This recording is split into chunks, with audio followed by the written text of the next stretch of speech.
Commandant in the British Staff College, who would have, I'm very sure, would have summed up Andrew's presentation by just saying, it's complicated. So let me add to the complication. Mastering the technologies, acquiring them and then mastering them, and then having that judicious mix of affording them. And then you throw in the time factor of at the right time. So I'm sure there will be more interesting questions. So just to add on to the complication, let me now invite my third speaker, who for this audience does not definitely require an introduction, but I would still like to mention Dr. Naeem Saleh, a former Army Brigadier, a PhD in Political Science and International Relations from University of Western Australia, a Master's from University of Wales, a Master's in History from Punjab University, Visiting Fellow at Citizen Center, Stanford, Brookings, CISS. What this CV does not say is he is also my former boss as Director of Arms Control and Armed Affairs, and also my former teacher at Qaeda University. His publications are long, but I would like to mention two books: The Genesis of South Asian Nuclear Deterrence, and more recently, Learning to Live with the Bomb, the nuclear learning process. Naeem, you have the floor. Thank you, Chair. I think I start with both an advantage and a disadvantage. The disadvantage is being the last speaker of the day, and most of what you would like to have said would be covered already by the very distinguished panel of speakers we have today. But the advantage is that I have the last word, so I'll make use of that advantageous position. If we look at the situation in South Asia, despite the advantage of hindsight of almost half a century, both Indians and Pakistanis don't seem to have fully absorbed the nuclear reality. And the first impact of nuclearization of a region is that it tends to freeze the status quo. And that reality has not dawned on India and Pakistan, and they have not realized this. They have been trying actively to still change the status quo in their own ways.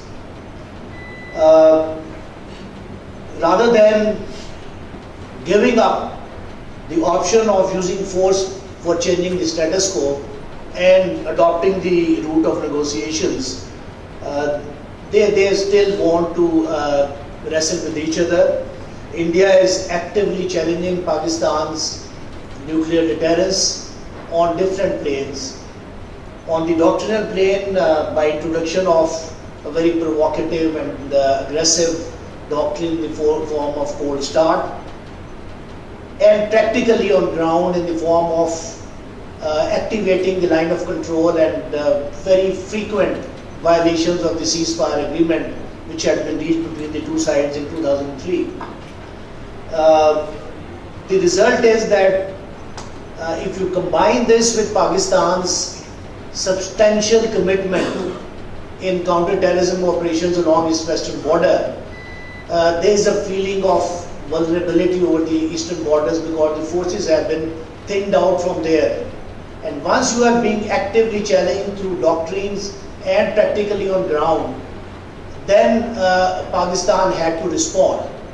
We also know that Pakistan's nuclear weapons are not meant only to deter India's nuclear capability, but they also are aimed at deterring any conventional aggression by India, which means that Pakistan's nuclear doctrine and posture remains sensitive to any changes in India's conventional force configuration and the conventional doctrines.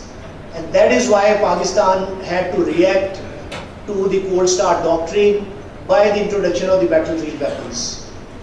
So it has to be understood in that context.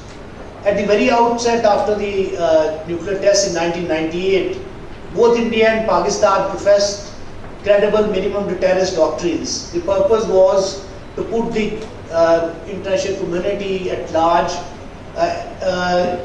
giving them some reassurance that there is not going to be an unbridled arms race in India and Pakistan in the field of nuclear and missile delivery systems. But what we have seen is that traditionally India-Pakistan relations have been dominated by the action-reaction phenomena, which has been working in the conventional as well as the nuclear field. The other two models of nuclear arms racing, that is the domestic structure model and the technological imperative model, were not so pronounced in the earlier days. But now we see that all these factors are at play. It's not only action-reaction syndrome, but it's only the domestic structure model. It has become part of the domestic politics in both countries. And then more so the technological imperative. And as they say that because of the technological development, sometimes it is the pull of technology rather than the push of policy which drives the arms race. And that is exactly what has happened, because the research and development is going on in both countries, and as you develop new technological capabilities, there is always a temptation to then acquire those technologies and deploy these. And that has been happening. So all these three models we see, they are at play in South Asia now. India, as I said, made changes at the doctrinal level. They have also been talking about a limited war, space for a limited war under the nuclear overhang. And obviously the ultimate outcome of that is the Cold Start doctrine. But then they also are actively working on a ballistic missile defense program.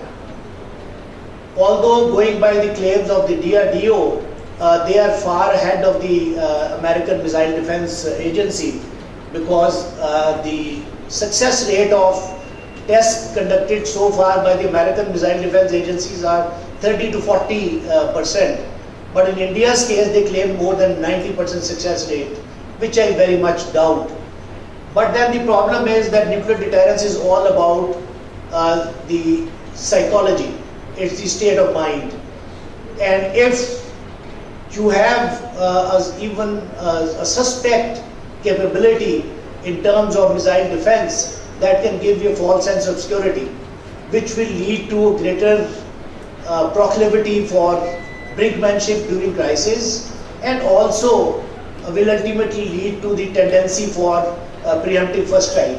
And that's what Indians have started talking now. It was mentioned here about India's no first use policy, which Pakistan has refused to accept.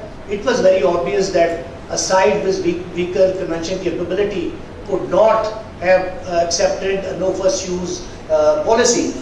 But with these missile defenses and the internal debate which is going on in India, initiated by no less than their former National Security Advisor, who was heading their executive committee in their Nuclear Command Authority, Shiv Shankar Menon, he has initiated that debate, talking of a preemptive kind of strategy to be adopted by India. So with all these things combined together, ballistic missile defense and the talk of preemptive strikes has created another dilemma for Pakistan. And Pakistan has come up with another technological response in the form of introduction of MIRV missile systems, which India is also working on. Now, with the introduction of ballistic missile defenses, battlefield nuclear weapons, and the MIRV systems, the whole philosophy of credible minimum deterrence and the targeting philosophy is going to change. Some people here may not agree with me, and they have had arguments, but I feel that after the introduction of the MIRV systems, the counter value targeting may shift towards counter force, because you can only perform a task with the kind of tool you have. You can tighten a screw with a screwdriver. You cannot drive a nail without a hammer. You can't drive a nail with a screwdriver. So if you have missiles with smaller compact warheads, multiple warheads, they are more suited for counter force targeting, not for counter value targeting. So your whole force posture, your targeting philosophy, and the overall size of the forces is going to change. Then is the move towards cruise missiles. As India develops its ballistic missile defense capability, Pakistan will be forced to move more and more towards the cruise missiles capability, and it already has displayed quite a substantial this cruise missile capability, both surface launched cruise missiles as well as the air launched cruise missiles, and recently the submarine launched cruise missile. So all the three versions are available to Pakistan. The competition between India and Pakistan has now moved into the maritime domain. Normally the conventional wisdom says that the assured second strike capability is provided by the maritime capability. But in this case, this may not happen, at least for some time to come, because there is a disparity in the capabilities. Whereas India has introduced a nuclear powered submarine capable of launching submarine launched ballistic missiles, Pakistan has, as an interim arrangement, tried to put some cruise missiles on its conventional diesel electric submarines.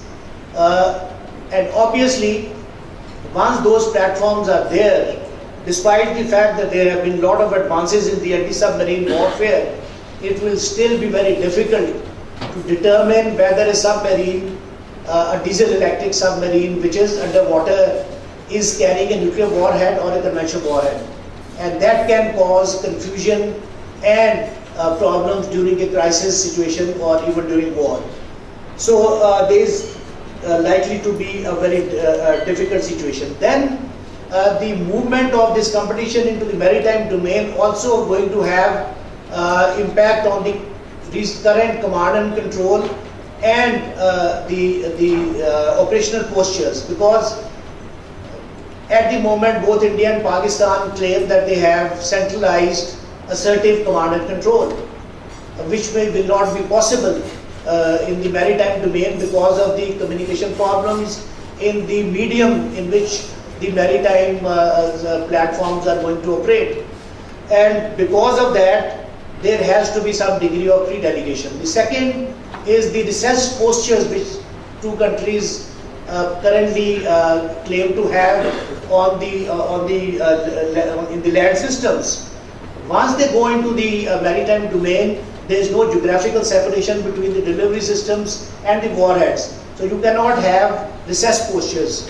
Is it going to remain confined to the maritime domain also, or once part of your force has a heightened readiness and heightened operational posture, will that not transfer into the other segments of your forces on land and in the air? So that has yet to be seen. The second thing about the centralized assertive control versus the pre-delegative control, if that is happening in the one segment of your force, will that not have an impact on the other segments? So these are all our questions which need to be answered. Although we can take India's claims of a preemptive strike against Pakistani nuclear forces at the moment with a pinch of salt, because of the limitations of the ISR capabilities and the real-time target acquisition capabilities in both countries. But as we have seen other capabilities coming up and maturing much earlier than expected, probably this might also come around in the near future. Then the situation is going to change. And I agree fully with what Professor Brut has said about the state of strategic stability in South Asia. It remains tenuous. It is very suspect, and there are a lot of problems which need to be addressed.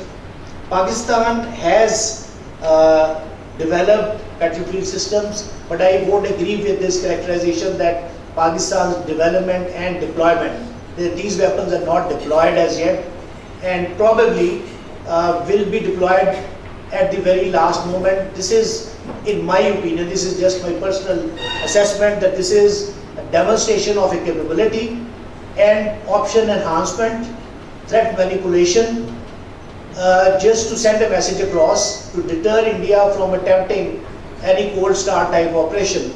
These may not necessarily be operationally deployed or used in a situation, because there are other options also available.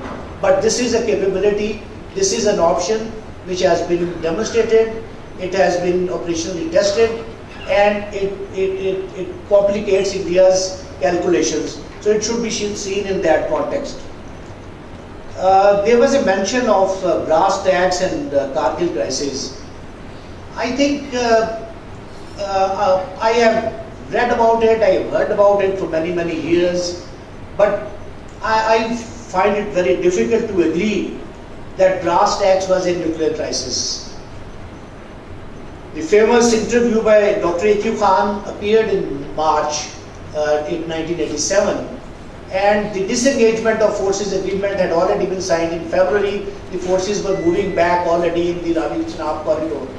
So if at all some impact it might have had, it did not relate to the reality on the ground. It was actually the deployment and placement of Pakistan's strategic reserves, conventional strategic reserves, which made the Indians rethink and come to the table to talk of disengagement. Certainly, if at all the capability was there at that time, it was not operational. And if you go by what General Musharraf has written in his book, he even has claimed that there was no operationally ready nuclear force during the Kargil crisis. So it was too soon after the nuclearization, and neither side had, in real terms, any operational, deliverable nuclear capability other than probably some crude weapons delivered by the air. But it did have an impact on the Kargil crisis in the way that the Indians deliberately confined that conflict to a narrow strip of the line of control in the Kargil sector. It did not escalate to all of the line of control or onto the spillover onto the international boundary. India did introduce its air force, but with very restrictive instructions. And Pakistan deliberately avoided bringing its air force in, because if both the air forces had come into clash, it would have gone into a very quick escalation. So that impact of nuclearization was felt, and it was at the back of the mind of the decision makers during Kargil. But brass tacks, to me, is a doubtful case. We have also talked about, we have heard about the cyber threat. Yes, this is an emerging threat, and I believe that there is a possibility of India and Pakistan considering confidence building measures similar to the confidence building measure they have on non-attack of each other's nuclear facilities. They could add on non-cyber attack on each other's nuclear facilities and nuclear command and control systems. But the problem will still not be fully resolved. It may partially be resolved because the nature of the cyber threat is such that it does not need a state power. It can be an individual or a small group of individuals with sufficient technical skills and the right kind of machines. They can carry out that attack at their own. But still, if there is a confidence building measure, probably that will help in stabilizing, in contributing to the strategic stability. Similarly, we also know that there is no confidence building measure in the maritime domain. There is no agreement on incidents at sea, although that was agreed upon by both sides in the Lahore MOU. But that is one outstanding CBM which has not been negotiated and completed, and probably it is time that now, as both sides are moving into the maritime domain, they also consider signing an incidents at sea agreement to avoid any untoward incident and misconception. So I close it.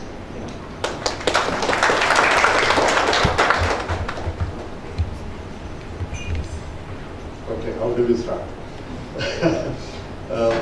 My favorite quote of this situation is this Israeli general's comment on Indians and Pakistanis fight a war by the book, and the irony is that they use the same book. And now you hear these three presenters who would love to ask you to make it yet more complicated. So here are some rules of engagement before we go into the session. We have some limited time to finish.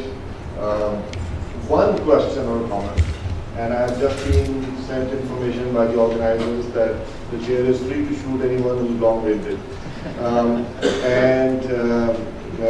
Naeem, my former boss, the last word is of the chair and not of the speaker, so that's an advantage. I have two speakers on my list. We will, three now. We will take a set of questions. We might have just two sets if possible. Let me start in that sequence. Let's begin with